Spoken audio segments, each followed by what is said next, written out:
Welcome, everybody. Thanks for joining us tonight. We'll get started in a couple of minutes here. We'll give people a little time to settle in. I'm going to put a little prompt up here for a chat box introduction as you're arriving to share with us who you are and just very briefly, like a couple words or a sentence about what brings you here, why you're here. There's a lot of places you could be. So I'm excited to see you all. Would love to have a little time to connect on that. I was at a reading recently where somebody said that, there's a lot of places you could be and you chose to be here. And these are people from out of state. And then someone made this joke about like, except in Vermont, maybe there's not actually that many places you could be, which I disagree with, but I thought it was funny.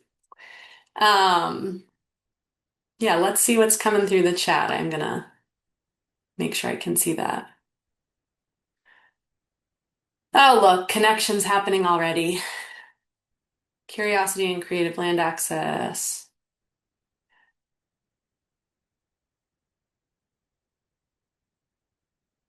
Generally keep up with what's happening on alternative agriculture. Jeffrey, agreed. There's actually so much happening and so many, just so many cool projects to be aware of. So glad you're here. We've started multiple spreadsheets here at NOFA trying to track all of the projects in and out of the state that are in various stages of development. Cool. Welcome, Anna. We do have people here from all over the country. I'll get started with my intro in a minute, but we were excited to see representation from 20 states when we launched this series. So that's very exciting. Gathering resources and options. Awesome. Hi, Liz. Welcome.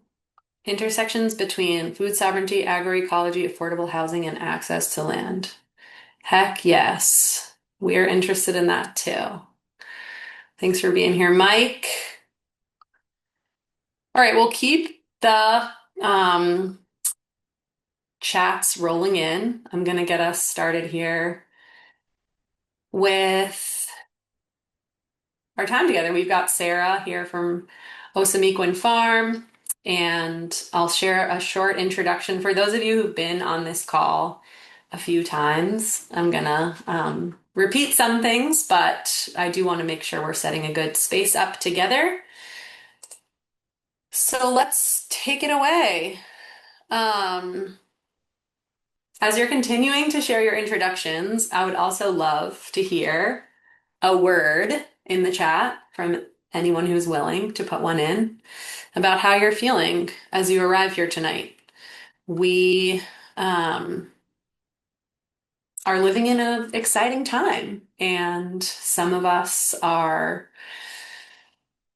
navigating all sorts of feelings all the time. And depending on what kind of day you had, you might be showing up in a variety of ways. Maybe you're in a chaotic household and trying to focus, or maybe you're holding some joy or grief, or more than likely some of both. So whatever you've got, you're welcome here. I'd love to hear how you're all doing. Tasha, thank you for kicking it off. Hopeful for inspiration. I will say this is now our fourth session in this series, and no pressure, Sarah, but it tends to be a very inspirational space. Not only from the presenter, but just in general, like having this group of people show up with their questions and curiosity. And, it represents a real desire to make new things happen that work for all of us. So that in and of itself is really inspiring. Keep them coming if you've got another word about how you're feeling. I know some of you out there, we've heard tired, we've heard excited, just for a few very basic examples. Curious, awesome. I hope we've got a lot of that here tonight. Let's see. I will click along here. I want to make sure we have lots of time for our presenter and for questions. I want to just briefly share out again our community agreements. A little bit of Zoom housekeeping. It seems like folks are quite used to this type of space at this point. But as we get into the Q&A, feel free to write your questions in the chat. You're always welcome to come off mute and ask a question. There's also the reactions button at the bottom of your screen. You can raise a hand if you need to get our attention. And there's closed captions available on this call if you need to. There's a little show captions button. It should be at the bottom of your screen. And I think I just want to reiterate on what's on the slide, this invitation tonight to bring your lived experience and also listen and open to new ideas. I'm excited again that we have this group of people, whoever shows up each time is the right people. And we're going to sort of use Osamequin Farm and Sarah's story and experience as sort of a jumping off point for a conversation. But I know, especially looking as y'all are checking in and writing in the chat while you're here, that this is a group of people that's coming into this with a lot of interest and experience. And we'd love to have the chance to hear from all of you too, as we get going, especially in the Q&A.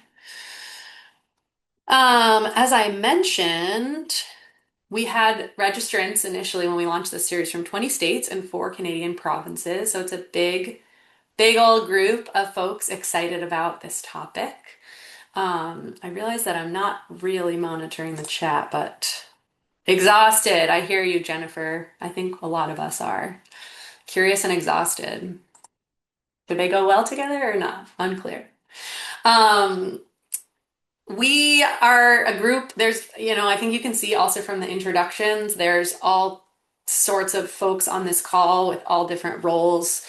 And one of my favorite things is getting us all together to learn together because, again, we all bring just different experiences, different viewpoints, and we are powerful when we're together. That's something we're really trying to drive home with our work at NOFA Vermont.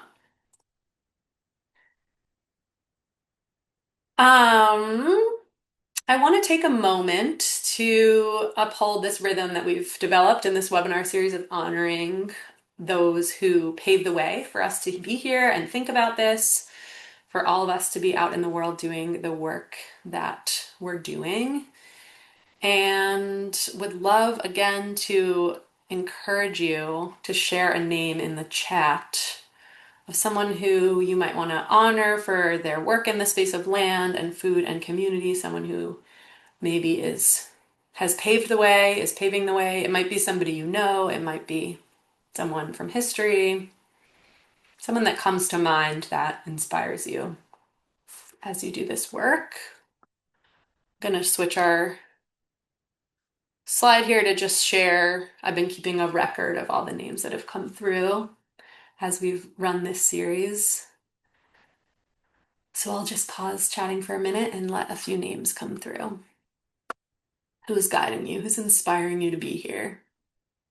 And keep working on making things better.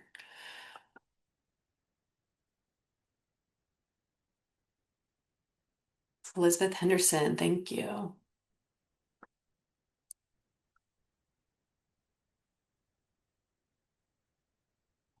Lyric East, Noah Poulos and Zach Young of Wild East Farm. Annie Harlow, beautiful. All the folks at the Tracy Land Sharing Network.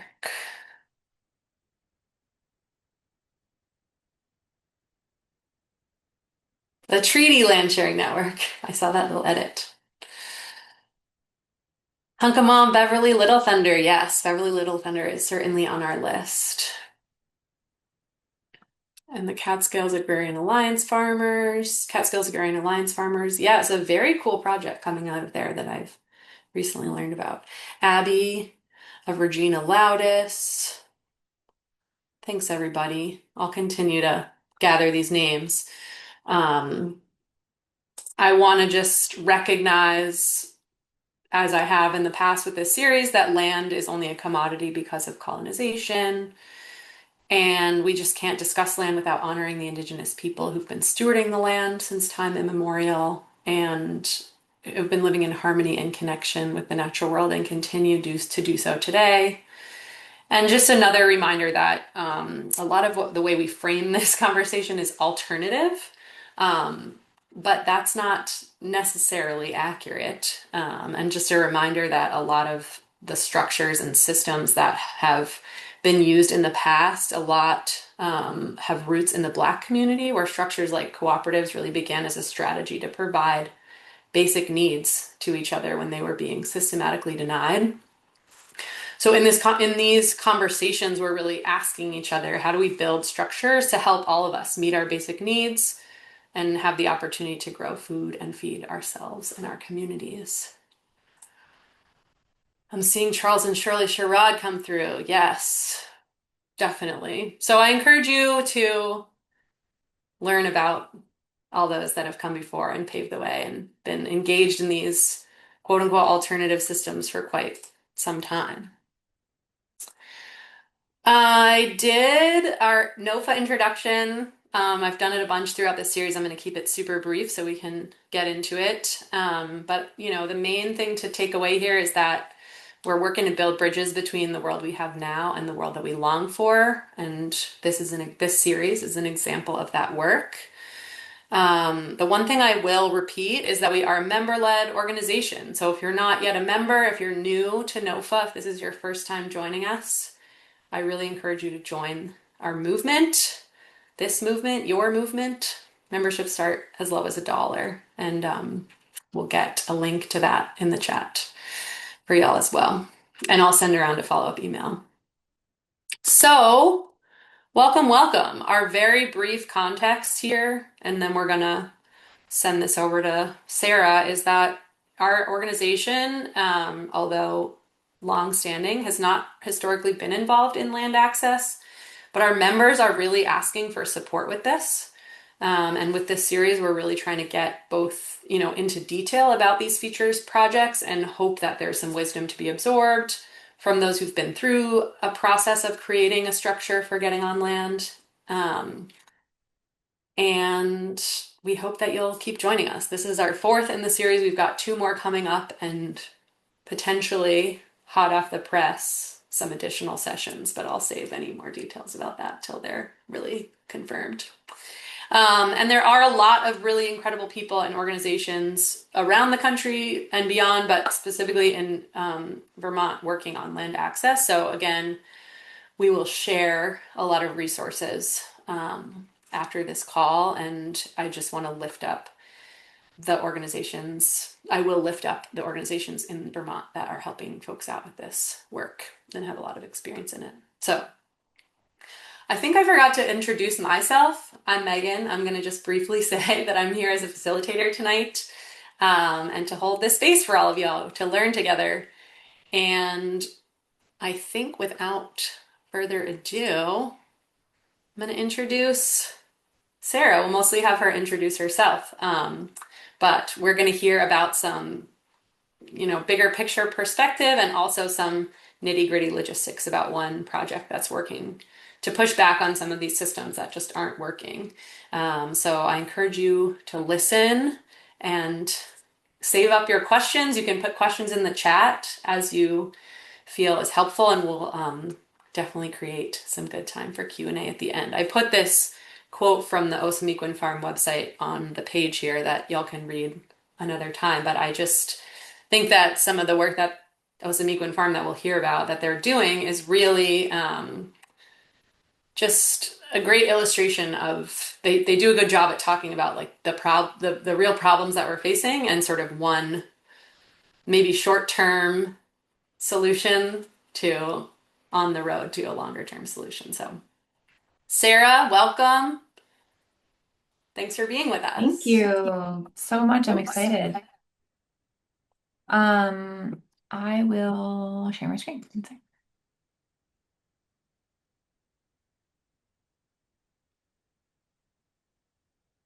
So here we are. My name is Sarah Newkirk. I'm the director of Osamequin Farm. We are located in Seekonk, Massachusetts, which is really just over border from Rhode Island. It's only about 15 minutes from Providence, and about an hour, a little bit more south of Boston. We are on Pokanoket territory. Osamequin is a Pokanoket name of the leader of a headship of tribes who negotiated the peace treaty with the colonizers when they first came. Osamequin Farm has been the name of this property as far back as anyone can find records, so we keep the name to honor that legacy. Um, and yeah, and we're proud to be in communication and in collaboration with the present day Pokanoket tribe. They have a garden here on the property, and we work with them pretty extensively. So we can get more into that. But um, I am going to play this just little drone video that someone made for us that gives you a little bit of sense of where we're at while I ground us a little bit more. So, like I said, we're in basically a suburb of Providence, which I think really comes into play later as we talk about who our farmers are and how people end up here. It feels rural because we're on a property that's about 500 acres, but it's deeply not rural. It's very much suburban and quite close to a city center. So that gets us around a lot of problems that some other places run into, like housing affordability and housing access, although we don't offer housing on the farm. Like I said, we're about 500 acres. It's all conservation land, conserved by the trustees of reservations and by the Seekonk Land Trust.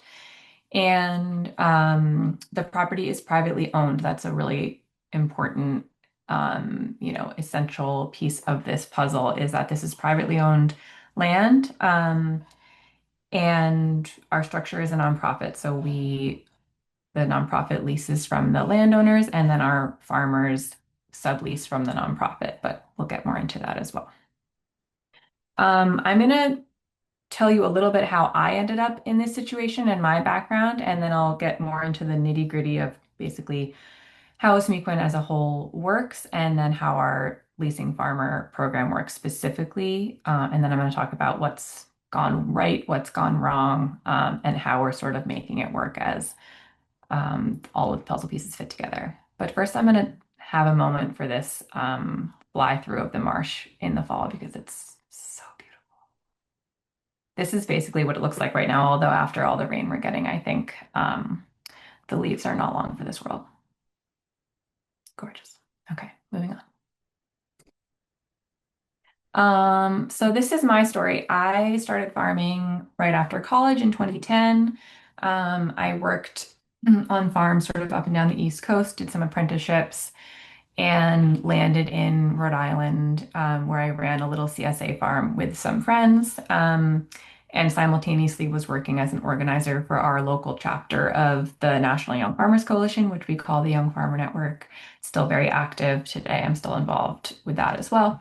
And that's an important piece of the puzzle because so much of my work with the Young Farmer Network was basically going to other people's farms and talking to them about what they were facing. And most people, what they were facing was either having insecure land access or they wanted to farm and they couldn't find land. It's the story of farming in Rhode Island and Southern Mass seemed to be a land access story. And our land access story at Siebeck Ends was that we basically through a web of somebody knows somebody knows somebody knows somebody.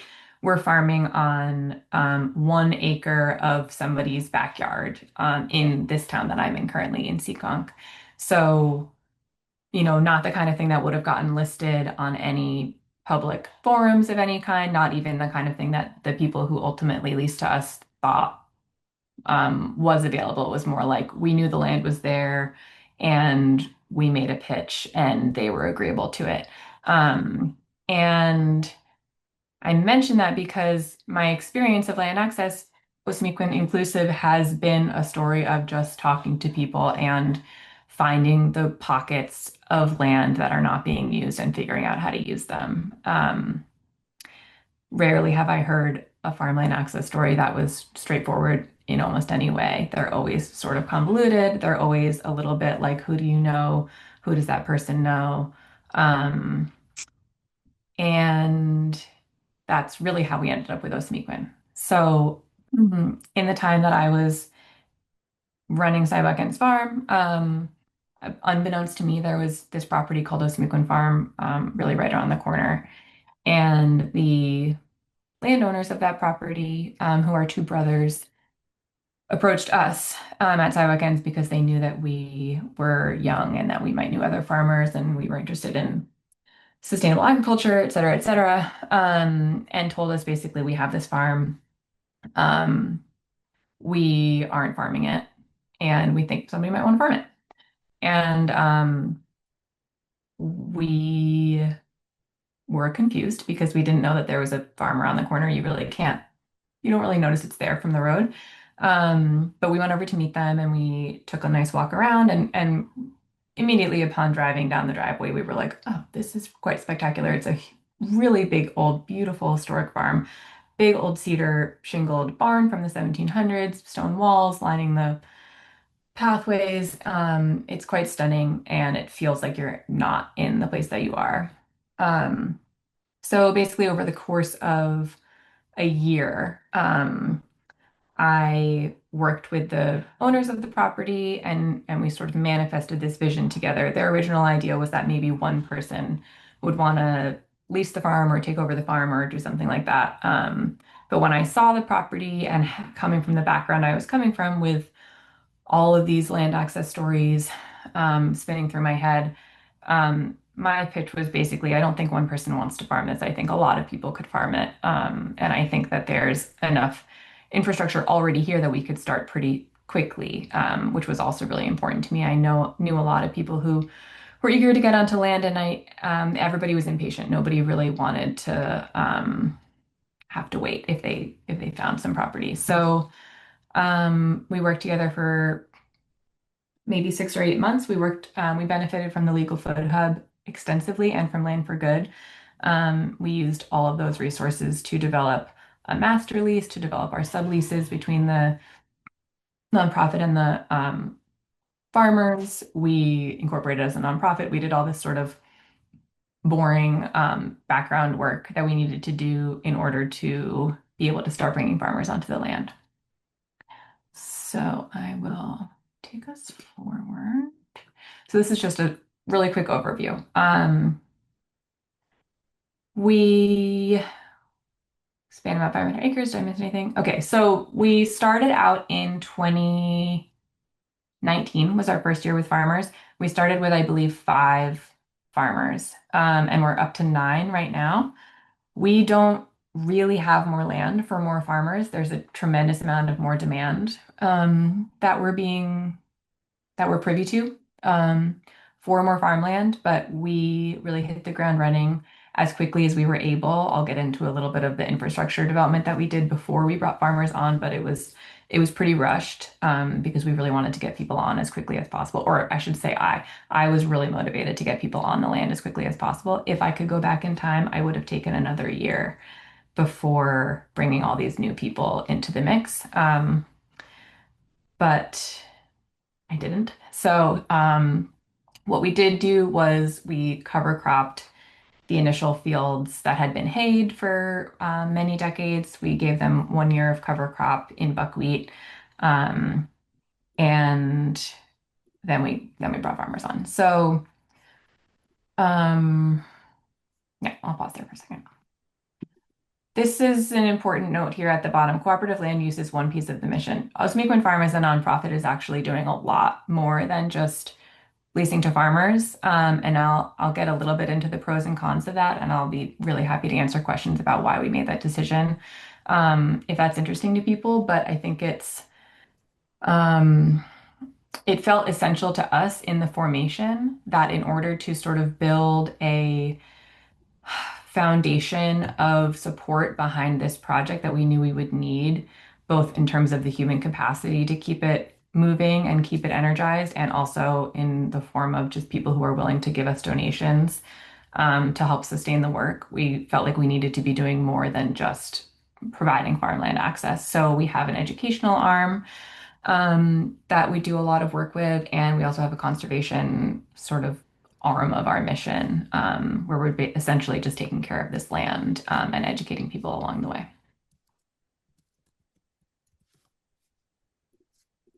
This is that page on our website that Megan quoted. So I just shared it because I think that this is really the crux of it. When I try and explain to people why we're doing what we're doing at Osamequin, this is what I say that, lots of people want to farm for various reasons. Maybe they are young and enterprising. Maybe they are not young and they are newly in the country and farming is what they know, or they're just trying to feed their family or their community. And finding even a community garden plot in our area is very challenging. So finding land to farm on any other scale is incredibly challenging. The not just the farmland values, but just land of any kind, even like absolute scrub land, is not just expensive, but almost non-existent. So that's how we end up in this situation of kind of making the best of a privately held piece of land that we're leasing on. Um, it's not, it wouldn't be my like first choice of how to get land into the hands of farmers. Collective ownership would be not only way cooler, but more sustainable in the long run to not be locked in with more players. But that's not realistic for us. And that's not what we're seeing as possible specifically here. So if the goal is to get people onto farmland, then this is the model that's working, at least for now. This is a little overview map of where our farmers are, just to give you a sense of sort of how we're laid out. Our property is like a long, skinny rectangle back into the woods. Um, I don't know if you can see my cursor, so I won't bother. But anyway, we've got different farmers sharing different fields, and that is relevant because that means that they're sharing water sources, which is going to come up a lot when I talk about challenges. And it's also going to come up when I talk about mistakes that were made in the layout of this project. But nevertheless, we've got two farmers in our is that our east or west field? I don't know. In one field, we've got four sharing another field. We have three sharing our back field, and then one farmer took over our biggest parcel. And one of our resident farmers is a landscaper and nursery. So she doesn't have a field space, but she uses the greenhouse.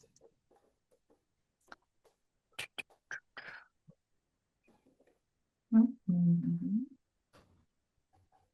Make sure I didn't miss anything before I get into how it works. Okay, yeah. So I'm going to talk a little bit about, well, not a little bit, I'm going to talk a lot about how this works, practically speaking. So we lean really heavily on the resources that are available through the NIFTY database, the National Incubator Farm and Training. Sorry, I'm going to butcher that acronym. I don't know. NIFTY. There are amazing documents uploaded to that database that give you examples of fee structures, of leases, of written manuals, etc. And we really leaned on those when we started to figure out how we were going to lay this out.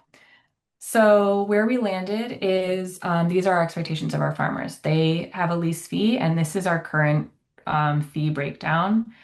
Uh, Without having to really get into the numbers, I can tell you that if you're leasing about an acre, your fee is going to come in at like somewhere around $800 to $1,000, inclusive of cold storage, and greenhouse space. And that's for a year.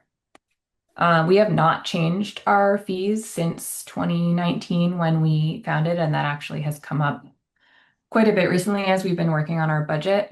It's possible that we're going to have to raise our fees. We're hoping to do that as minimally as possible, because our lease fees are really in no way a reflection of the actual cost of running this program. It's like a token amount of money being contributed by the farmers. It's heavily subsidized by the other things that we're doing on the farm and by grants and private donations. Um, so yeah, so increasing the fees a lot seems like a bad idea for lots of reasons. But anyway, this is the fee structure. There are other expectations, which are that they meet 3 times, each farmer meets 3 times a year with our primary staff. Up until this year, that was me. This year, we added a staff member whose job it is to primarily work with the resident farmers and support them. So now they meet with that person. That's a preseason meeting, a mid-season meeting, and a post-season meeting. And they're going over everything from, is anything major about your operation changing this year? What sorts of pest problems are you seeing? Are you having any issues with your neighbors? What sort of trainings do you need? All sorts of things. What day is your CSA pickup, et cetera, et cetera. They have to have insurance.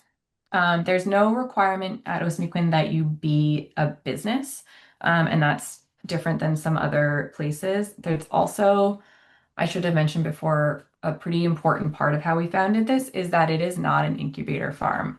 It's modeled like a lot of other incubator farms, but we explicitly are not an incubator. And the reason behind that is that we don't want people to leave. The idea behind an incubator farm is you're sort of building up your business and then maybe you're going to move on to a parcel of land that you can buy or that is bigger or something like that.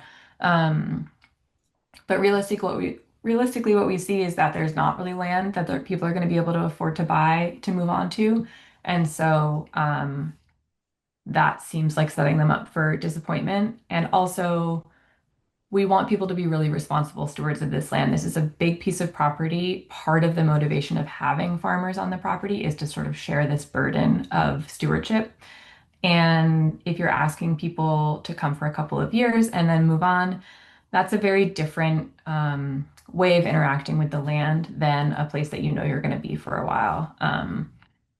And aside from that, it's quite disruptive to the community actually when farmers come and go. So obviously, if it's not working out, if your life situation changes and you move on, no hard feelings. But as in terms of structurally how we design things, I didn't want to design a system where people are coming and going and coming and going. This is a pretty complex ecosystem of personalities and expectations and norms and boundaries that's always being adjusted. And adding and removing people from that equation every year is not conducive to that working long term. So our hope is that people join us and they'll stay for as long as they are comfortable here. Many of our original farmers are still here. So from 2019, they'll be going, this is their 6th season. We've had a little bit of turnover, and we've added some more plots where people have downsized, and we've been able to add farmers in, but we haven't lost many. So, they're meeting 3 times a year. They're also meeting as a group. So this is when we can troubleshoot infrastructure challenges that we're having. It's when we can talk about infrastructure and equipment that we want as a group and what can work better for us in the future. And they're also signing this manual. I copied just what's this called? Index page. It's like a 38-page document or something, and it details all of the expectations on both sides. It details what you can expect from the organization. It details what you can expect or what we should expect from the farmers. Everything about sharing water, a whole set of pages about the tractor, about the greenhouse, about pesticide use, which is not permitted, how to handle weeds, et cetera, et cetera, et cetera. It really goes into excruciating detail about everything. And it's updated every year and it's re-signed every year. Our tractor and our BCS have their own set of guidelines and they have their own formal trainings that have to be signed. So that is also an expectation. Sarah, there were two Yeah. questions that came in the chat that may be relevant to what you're currently, I think you're going to get to one of them, just the question about sort of like what types of operations these are. Yep. But then the other question that maybe was more relevant to your last slide about was the question about what the least cost is for the nonprofit. Like, what is a nonprofit Yeah, paying? great question. So, the nonprofit in another sort of convoluted, like every situation is unique thing. So, one of the pieces of the puzzle of this property that we lease as the nonprofit is the house that I'm in right now. So part of my employment includes housing on the farm, and the expectation is that I am always on call. I'm overseeing all the infrastructure. We got a big storm the last couple of days. I was down there buttoning up the greenhouse, checking on things. When we have livestock, that's my responsibility. So living on the farm is a requirement of my job. And the way that we figured out the lease fee between the nonprofit and the landowners was the sum of the taxes on this house, which is $8,700. And I couldn't really say how we decided that's what we were going to do. The landowners have been astronomically generous with us, and we'll get into that more when I talk about the finances of the operation. They did not want to set a lease fee that was going to be prohibitive, or burdensome over time. There is a chance that we'll revisit that lease fee because we are still operating within our first 10-year lease. When we wrote the master lease between the property, which is owned by a trust of the family, and the nonprofit, we wrote it for 10 years, and then we said that we would revisit. So we're only in year 8, and in the next couple of years, we'll be revisiting that. So the fees could change, the terms of the lease could change. Technically, everything could change, and that is one of the sort of hazard is a strong word, but one of the things that comes along with more and more parties being involved in this. But that's what we pay, $8,700 a year. And the other question was, oh, what kind of operations? So the farmers that are leasing from us, their parcels range from a third of an acre up to about 4 acres. And that has really just been like, we divided into roughly 1 acre parcels in the beginning because that was what people wanted. And then as people have either downsized or sort of subdivided or adjusted, that's how we've ended up with these kind of like micro parcels. We've also had a couple of staff members want to transition from being staff to being farmers. And we've kind of carved out pieces of our primary growing area for that purpose. So that's another reason we have some micro parcels. They are almost all vegetable.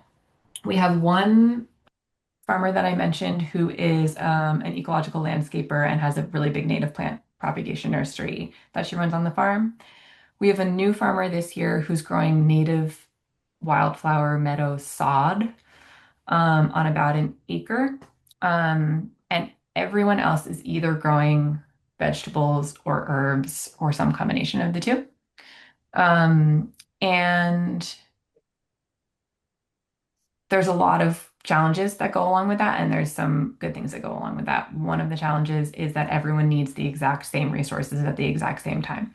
Everybody needs the BCS to get rid of their cover crop at the same moment. Everyone needs the cold storage in the same moment. Everyone's washing a ton of vegetables in the middle of the summer and not really using that resource in the winter. There's a lot of load on the infrastructure in the exact same moments. Whereas if we had a more diverse type of farming happening here, that would distribute that load a little bit. And that's something that we think about a lot when we think about what is our capacity to bring in more farmers. Currently, we have land that we could technically, according to our conservation restrictions, we could clear more land that is currently forest. And there is some desire to do that. However, we don't have more cold storage capacity. We don't have more greenhouse capacity. We don't have more just physical storage capacity for all of this stuff. And we don't really have more capacity to get irrigation to people's fields without doing some major projects. So there's a balance, right, of needs, and that is another thing that I need to talk about, but is not on this slide. So I'll talk about that briefly. If you want to be a farmer here, we have a relatively new intake form, which is gathering really crucial information like what kind of resources do you need? How much space are you looking for? And are you looking for that space all at once, or would you hope to expand over time? If you expect to have deer fencing, is that something that you're have the capacity to put up yourself, or would you be looking for space in a field that's already fenced?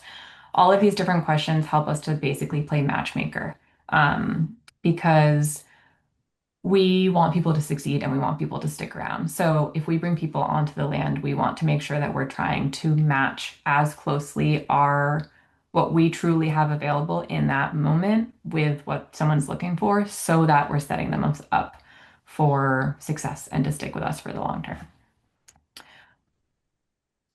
Really quickly, these are just some photos of our shared resources. So at the farm, we have this heated greenhouse that we built together. This was grant funded by two different programs. I could not find a picture of our BCS. We have a BCS and this brand new Kubota loader. Both of those were grant funded. We have a cool bot that's built into a shipping container, and we have this like very ramshackle wash pack facility. Um, and those were some of the first things that we put in place because we knew if we were going to have vegetable farmers, we needed somewhere to cold store and we needed somewhere to wash our produce. Water is something that we provide to everyone's field, so that has meant that we've dug some new wells with the help of NRCS, and we've upgraded other wells, and we also do some pumping water off of surface ponds. This photo here at the bottom is just everyone's favorite memory of using blue lay flat, which is that it grows massive puncture holes and shoots water everywhere constantly. And this was the day that our all of our irrigation supplies arrived originally, and I was frantically trying to figure out what the heck any of it was. These are some other assets that we have on the farm thanks to the landowning family. So pros and cons of sort of jumping onto an existing working farm. They already had a Kubota loader that they've been very generous in letting us use for a myriad of reasons. We also have this big old Ford that we put a giant brush hog on. It's pretty much its only function. And this really cute little Yanmar that we use for mowing and towing children around at various events. Okay, challenges. There are so many. I'm gonna be mindful of time and try and be relatively brief. And then in the questions, if there's any of these challenges that feel like they really speak to something you're experiencing or something that you've been thinking about, just let me know and I can get more in detail about any of them. Site layout is a really big one. Part of the challenge of getting on land and really wanting to get farmers on it fast, fast, fast is that I did not take the time to really just learn the property in the way that I should have. And that has been a couple of concrete things. One, we didn't think about where all the farmers were going to park when they are at their field. And why that matters is because our farmers are not usually just one farmer. We have a couple farms that are truly one farmer or two people sort of running a business together. And then others, like the Sin Fronteras field, is actually a collective of like 7 or 8 families who are all sharing that land together. We also have the Pokanoket garden is, that's the tribe's garden. There's any number of people from the tribe that could be coming on any given day for a work day. And we didn't think about where are we going to put 12 cars, 15 cars? What's going to be the impact of those cars all driving on and off the road in the spring? The impact is like major erosion of the road, crazy mud that people are getting stuck in all the time. All of these things that maybe we could have anticipated them, maybe not, but are challenges in how we've laid things out. Infrastructure development and upkeep, we were like going like gangbusters to get things in place, to get water to all the fields, to get the cold storage built, to get wash station built, to figure out how we were going to build a heated greenhouse, which was like the number one thing that people said they needed in order to be successful.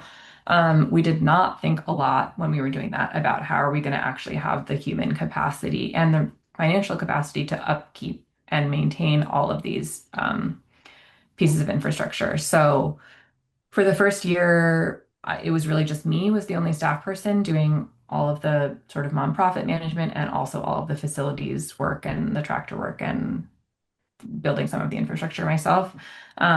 We've grown to now have 4 staff people plus myself, and one of them is year-round and the others are seasonal. That's still not very many people, and that doesn't mean that we really have time necessarily, given everything we're trying to do, to stay on top of weed whacking the edges of the greenhouse or repair the tractor when something goes wrong. So I feel like we're sort of kind of chasing our tail constantly to keep up with all of this infrastructure that we've put in place. Boundaries and systems, huge, huge, huge topic, but basically in a nutshell, um, this property is privately owned. It's not just owned by one person, it's owned by a family, and it's not just owned by a family, it's owned by a family that lives here on the property. So there's a lot of boundaries to think about, physical boundaries and sort of not societal, that's not right, social boundaries. And there's a lot that we did not hammer out in the beginning because we just didn't really know what to expect. Simple things like, oh, is it going to be annoying if people are constantly walking across your yard because it's a closer route from the entry to the barn? Yeah, that is going to get annoying over 7 years when there's like 15 volunteers, cutting back and forth. All the way up to like, how do we share that tractor, for example, if it's parked at your house, does that mean that you don't want us to take it, or does it mean that you went home for lunch and you forgot and you don't mind if we come and take it? And do you want us to text you first, or do you want us to just take it? All of these little things that when you add enough people to the mix, it actually really matters to hash those things out and be clear about what sort of communication people want. And this goes off, I'm only speaking about the landowners for now. This is relevant for every single farmer as well. And like I said, every farmer is not just one person. Some of them are groups of 10 or 15 or 20 people. That's a lot of people to keep on the same page about communication expectation, to keep on the same page about um, who's comfortable with what sort of boundaries. And it's a lot of personalities and it's a lot of community. The part versus the whole, this has come up a lot. I mentioned a little bit that, we're not just a farmland access organization. We're also doing education. We're also doing community programs. There's definitely been some tension around how much energy we, the organization, are expending towards the farmland access part of our mission versus the rest of our mission. The fact of the matter is that we could expend all of our energy on one or the other and it still wouldn't be enough because we're trying to do a lot of different things. And so that can be a challenge. Um, and human power, just having enough people to do all the things is a challenge.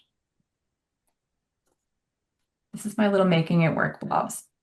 Um, how are we making it work?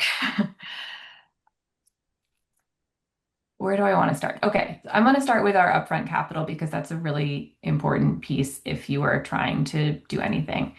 We benefited enormously from the landowning family really wanting this to work and really investing their dollars into it in the beginning. So they seed funded the whole thing for the first 5 years in decreasing amounts over time. I didn't look up the total number, but it's more than $200,000 for sure over the course of those several years. And that was paying me. That was paying our other part-time staff when we started having more staff. That was building things like the Coolbot, the wash station, building sheds for all of the farmers, upgrading our water systems, all sorts of things that they were willing to fund. Beyond that, we also benefited pretty early on from a quite large gift from someone's estate in the neighborhood. I think we got about $110,000 and we used that to build the heating system in the greenhouse. We funded staff time with that. We did some infrastructure improvements for the resident farmers. We bought a bunch of tools, all sorts of other things.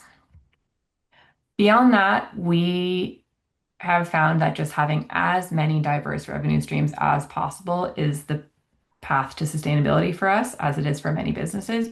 So I made a little slide of all of the many attempted and actual revenue generating programs that we have tried. We have done chickens, we've done pigs, we've done sheep, we have a farm stand, we do kids programs, we've done wholesale, we've done wedding flowers. We've done pick your own flowers. We do natural dyeing. We do wreath building workshops.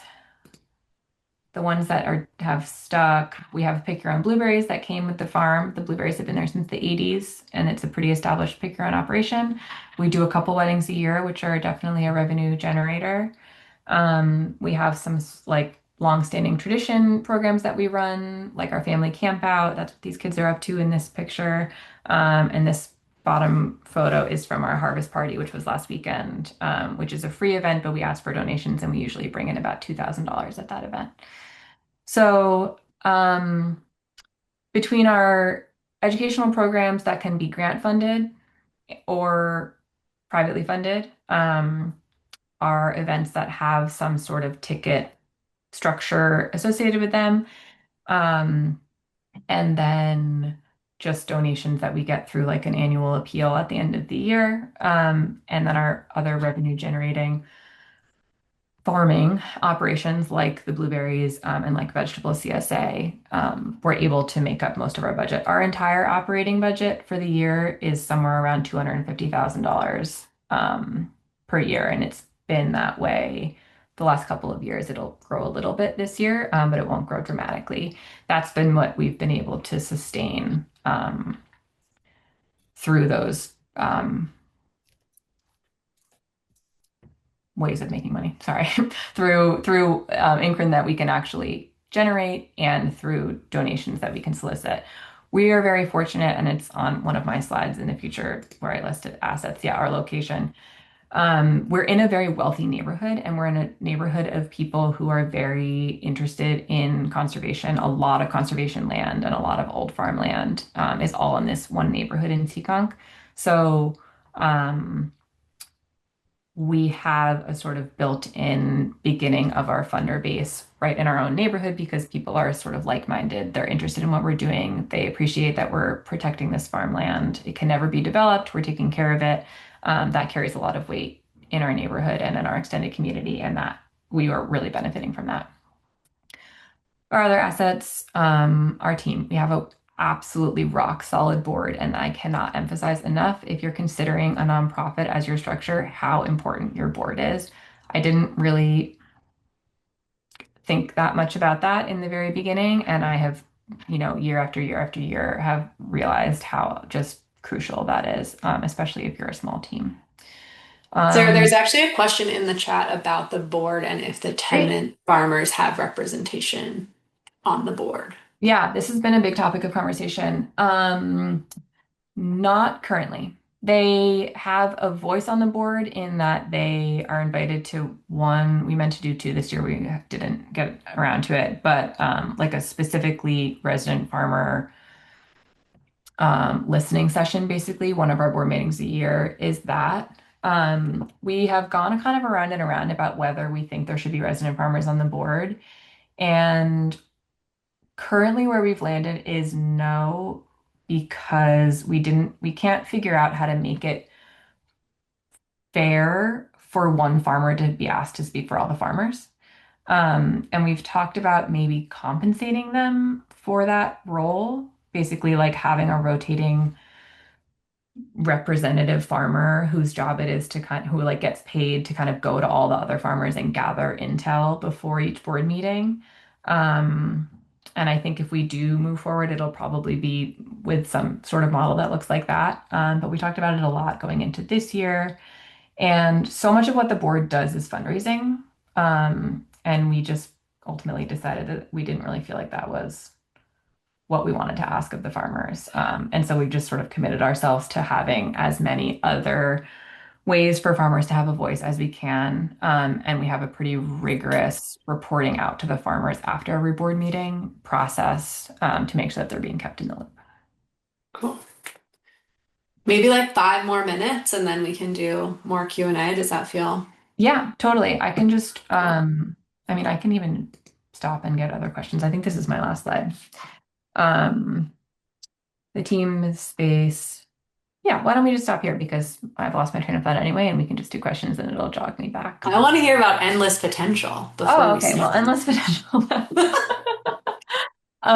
Endless potential is just literally what people say to us when they come here and learn a little bit about what we're doing, especially if I'm having a conversation with any kind of funder, someone from a foundation or just a private person who's interested in supporting us. Um, the perception just seems to be like this place has endless potential. There's so much more physical space on this property that we're not, I hate to use the word capitalizing, but capitalizing on.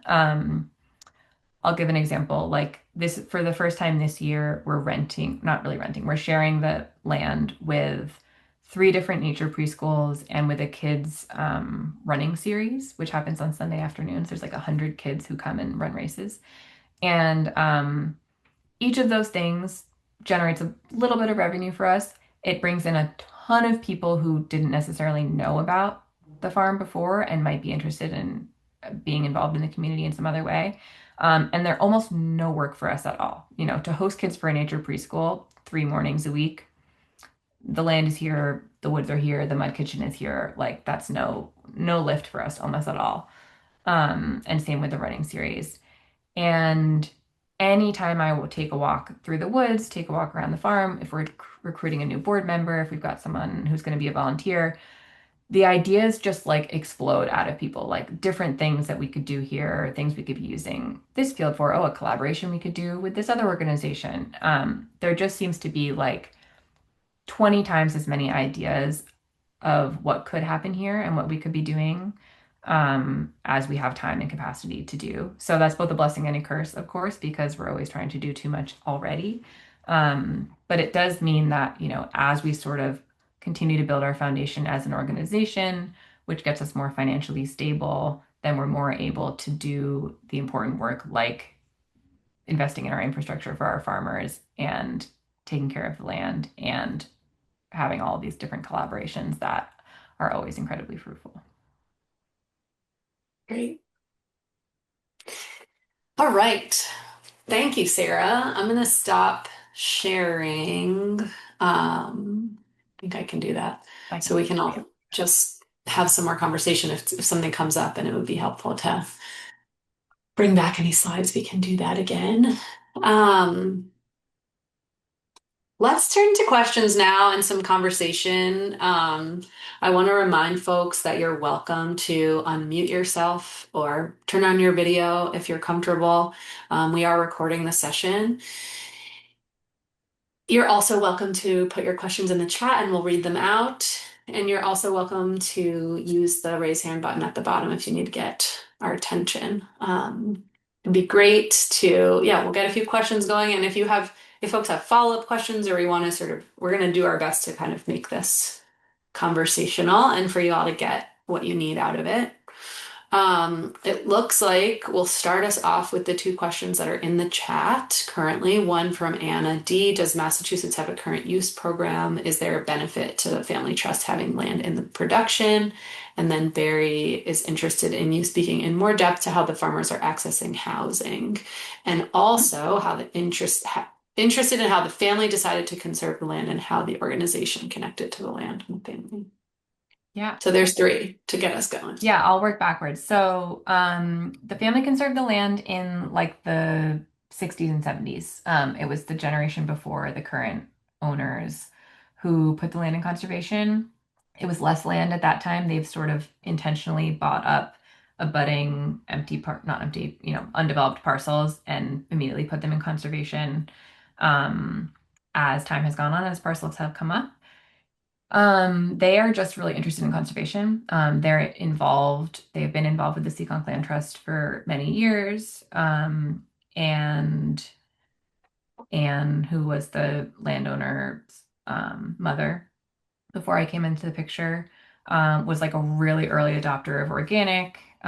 She left these like notebooks in her garden shed before she passed that all go into like excruciating detail about the like native cultivars that she wanted planted by her gardening crew. And she was really, really, really adamant about no use of pesticides, and, you know, land care practices. So I think it's just a value of theirs, and we just benefited from that. And we got connected to them just by chance, just by them, knowing that there was a group of young farmers kind of in the neighborhood, and that we might be interested in. They didn't think that we were going to be interested in actually doing the farming. They thought we just might be able to connect them to someone else who would want to farm, and then it just spiraled from there. Housing. So I believe it is accurate that every single one of our farmers lives in Providence. Some of them might live in East Providence, and they are. I mostly renting. I think maybe one or two might own an apartment or own a home, but mostly they're living in Providence and commuting out to the farm. What was the other question?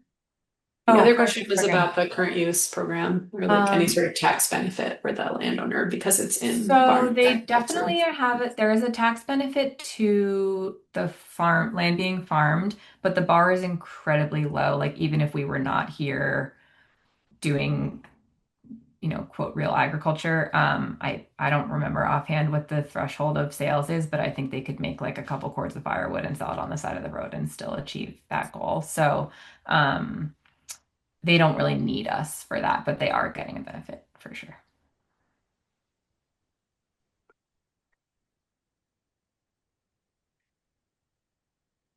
Other questions?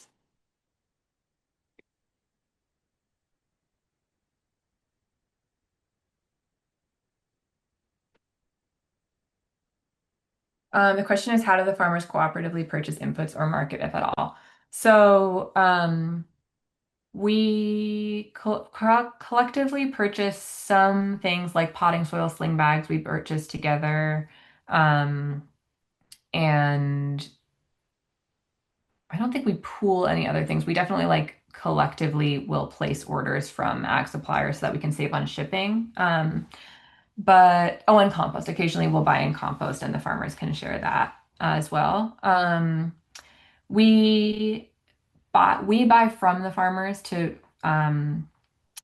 feed our CSA. We grow some of the produce that we use for our CSA and then we sort of, highlight the other farmers. And that's one way they're marketing. We also have a farm stand on the property, but they do not necessarily participate in it. And we're actually phasing that out because we weren't really stocking our farm stand very well, and it doesn't make people want to come to it when it's not well stocked.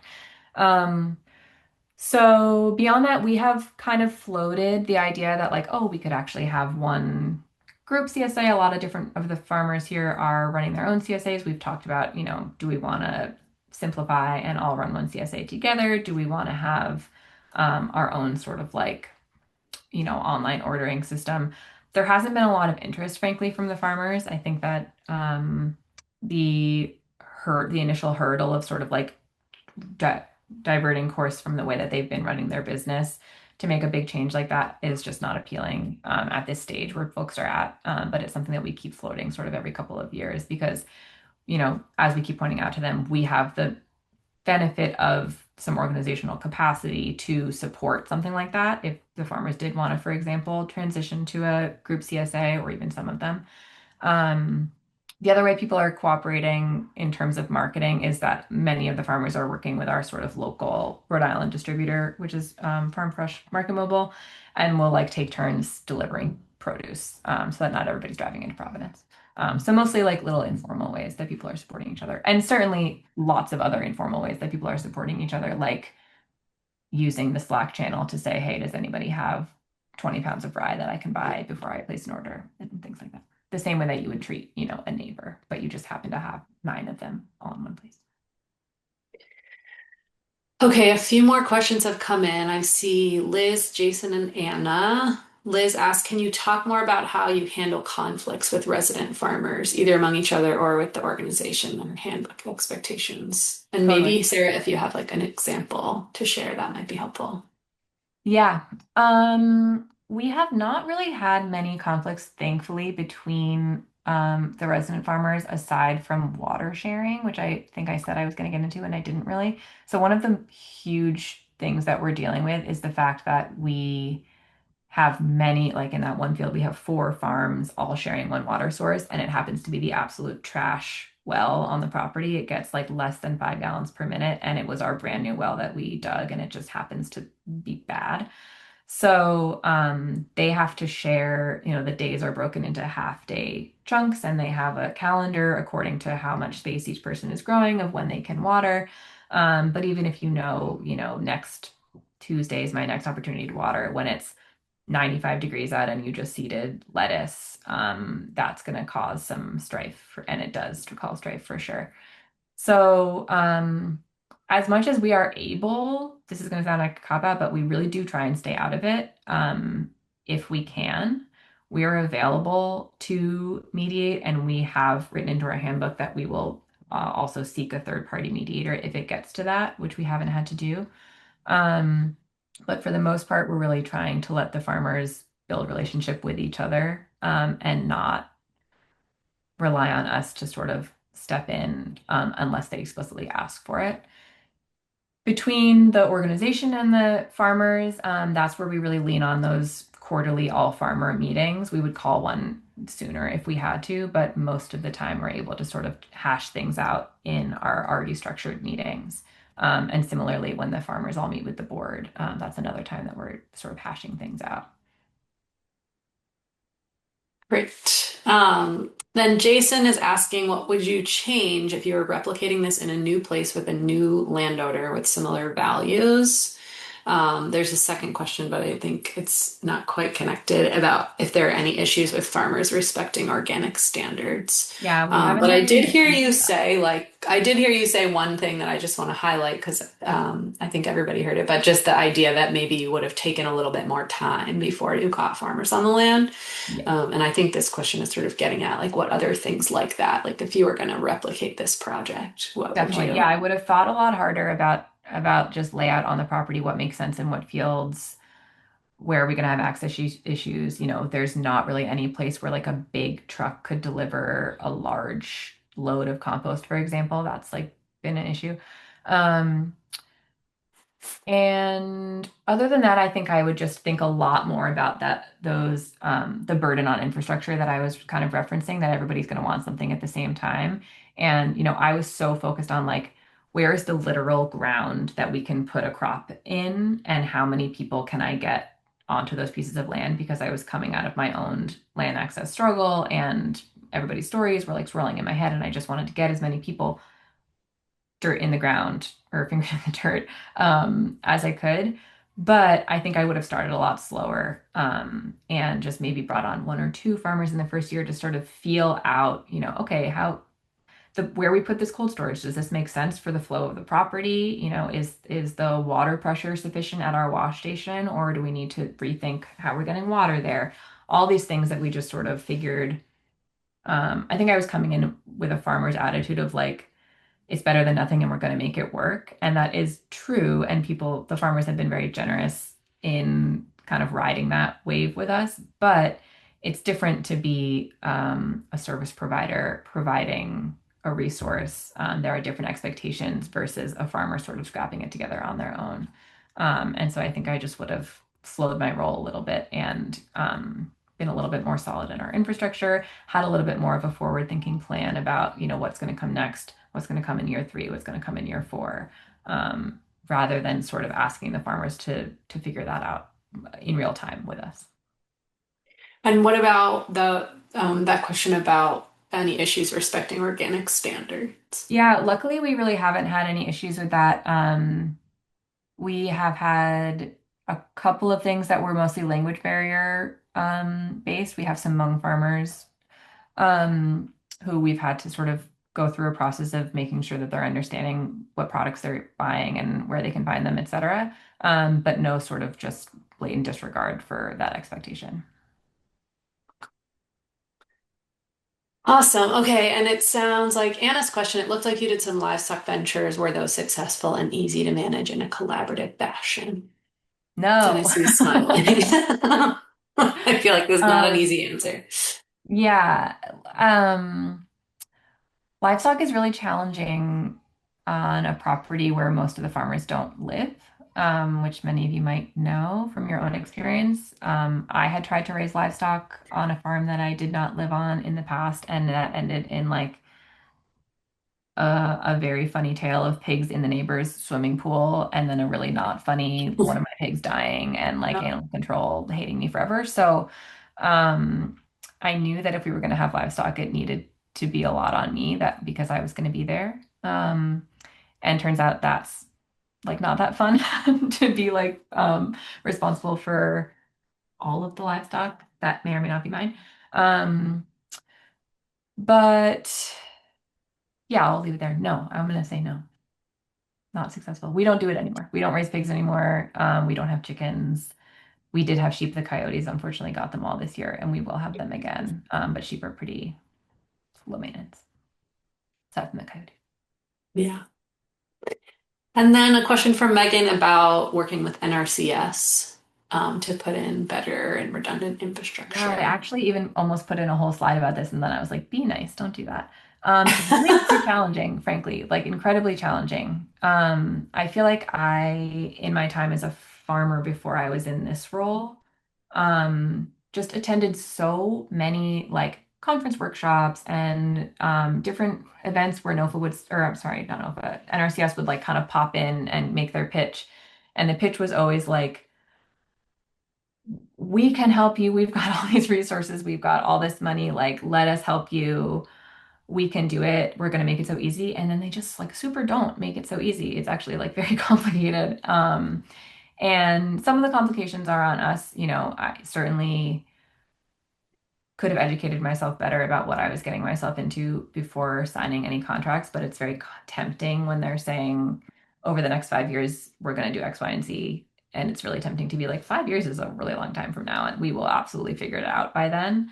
Um, but yeah, I'll give one concrete example, which is that, NRCS, and there's no other way this could be, but, they are locked into their amounts that they can fund for different practices. And I think that well that we dug that ends up being 5 gallons per minute, we were contracted for maybe like $7,000 or something. And I think it cost us $16,000 in the end. And we could not have known that until it was already happening. And that is not NRCS's fault, but I definitely did not understand going into it that there was a chance that this well was going to cost us more than twice as much money as we were going to be able to get reimbursed. And also, we're a nonprofit, so I think, or even just being an organization, I think there can be a perception that like, oh, well, we've got like a budget to like do stuff like that. And like we don't like Whammy, we are very much spending every nickel that we have every year. And so something just in the way that an extra $9,000 would throw off your farm's budget, like it absolutely throws off ours. And we've had to, borrow money to make cash flow work. We are not the same as like a big established nonprofit that's been around for a long time and has a huge staff. We're very much like scrapping it by. So getting support from NRCS in terms of the knowledge base that they hold has been amazing. And we learned a ton from the water engineers that we've worked with. But we've also experienced a ton of staff turnover. I mean, I think we've had 6 or 7 different point people in the course of 5 years be the person assigned to our contract. And every time we get a new one, they are starting from square one, catching up on what we're doing and the nuance of it. So I would say it's been complicated. In the end, I would still do it again because it is just a really great way to get, for example, irrigation infrastructure. We just got new drip on the entire property, all the resident farmers and our operations as well. And we never would have done that. We never would have just bought all new drip for everybody. Um, so there's a lot of benefit, but it's definitely not been without a headache. And I think if I were just a farmer who was out in the field every day and not a person in an administrative role, I can't even imagine I would have been so, so frustrated if I was trying to do that like alongside, picking tomatoes. Yeah. I will say for those who are in Vermont on the call, we have a couple folks, one through UVM Extension and one through actually Oregon Tilth, which is a little bit random, but works in the Northeast that are like specifically in roles to help farmers navigate the NRCS. So if anybody is in Vermont interested in resources on that, I'll share those out after. the call. But I think your stories of working with NRCS are very common. Sarah, we hear that also Yeah. from a So lot of farmers. we're lucky to have someone on our board who works in our NRCS office. And he can't, because of how that works, be our person at NRCS, but he has been Sure. able to give us a lot of sort of just like Advising. context and advising. Yeah, exactly. Yeah. It's been amazing. Okay, Barry's interested to know if you find the philanthropic community and the USDA or state programs are supportive of the model of farmers staying for the long run. It seems that farmers are fixated on, or that funders are fixated on constantly bringing in and training new farmers or creating new programs. Yeah, that's such a classic problem of like, the funders want something new and shiny all the time. Um, This is not exactly an answer to your question, but I do think it's worth mentioning that we've been really, really lucky with specifically Massachusetts state farmer funding. And I really attribute that to the fact that our those applications are pretty simple. And on paper, we get to say that that tractor is going to benefit 10 farmers, whereas another farmer applying for it has to say it's going to benefit one farmer. That's one of the questions is like, how many people will this benefit? And it just looks really good on paper to be able to say we're benefiting a bunch of different farmers with this, tractor you're going to help us buy or with this greenhouse or whatever. So we've gotten a lot of funding for big expensive things from grants, I think specifically for that reason. In terms of like more individual funders, like the philanthropic community or foundations or anything like that, I haven't run into that as a problem that they sort of want us to be bringing in new farmers. I definitely hear that, and I could see that being an issue. I haven't experienced it thus far. Um,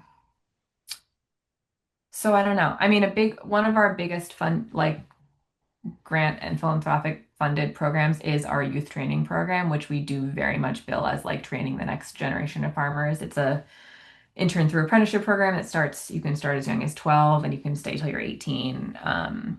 And that definitely is like a very compelling story for people to sort of like start them young, get them exposed, et cetera, train them to be mentors. But specifically for the farmers that we're leasing land to, we haven't run into that issue. Great. Okay, so I've got a question from Sasha, and then I'm gonna throw in a question, and then I think we probably are gonna wrap it up here. The question from Sasha is how you manage the balance of administrative duties and grant writing versus farming. And then just so you're primed, I'm curious if you could talk a little bit about just like the long-term plan for the land, given that, the landowners currently still own it. So how does that look for like the next Yeah, generations of land ownership in this property? totally. Um, balance, struggling with the word balance.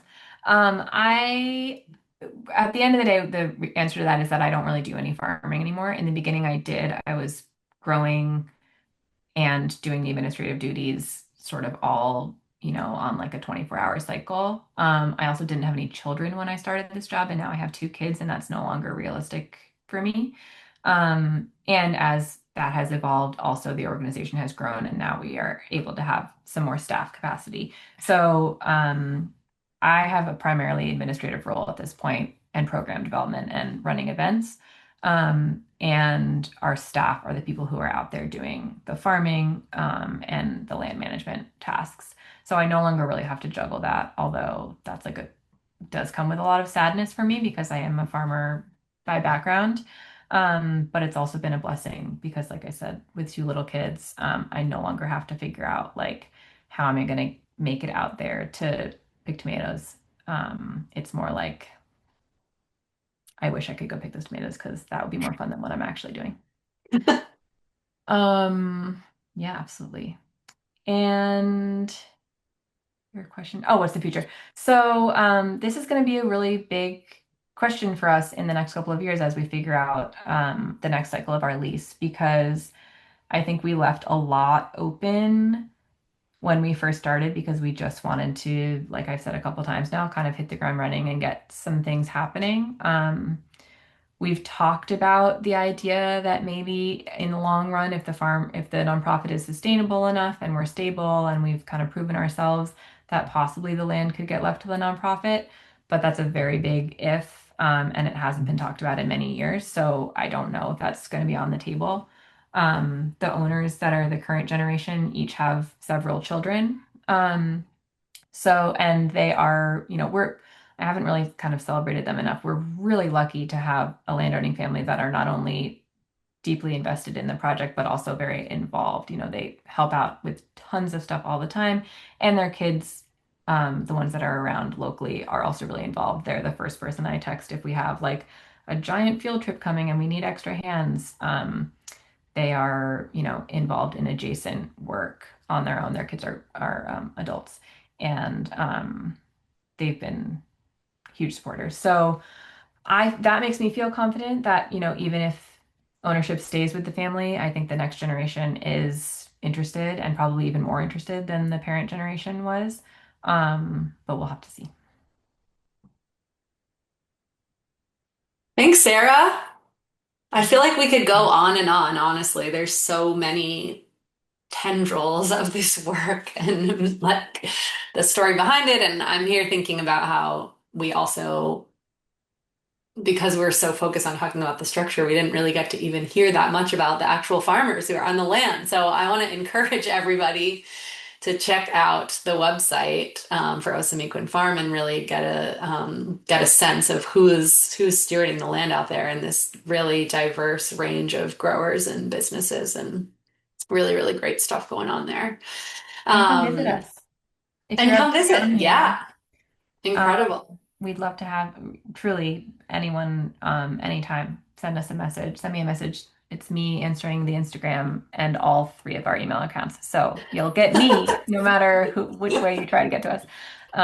And I'd be more than happy to talk more, especially if anyone's sort of considering a project. I love having that conversation. So please reach out. Awesome. Yeah, we'll wrap up here with a couple like prompts, and then we will end the call eventually by 7. And we can keep it on for a few minutes. I'll end the recording. So if anybody does have other questions and wants to stick around to ask those for a couple minutes afterwards, that's an option. And Sarah, I hope that you can let us know if there's any, we didn't really discuss this in advance, but if there are any active fundraisers or ways that people can financially support the work at Osamequin Farm, it'd be lovely to hear about that. Even just a link in the chat or let me know so that we can lift that up for folks as a follow-up Absolutely. um, Thank you. option. So I'm going to just briefly screen share again, and we'll get you all out of here by 7. Just as a moment to wrap up our time together, it would be so lovely to hear from a couple of people about something you're taking away from this learning together tonight. And the other request in the chat is we really want to crowdsource from you all any resources, whether it's organizations or podcasts or books or templates for documents. I would love to hear if anyone has any of those. Drop them in the chat so we can round them up and send them out.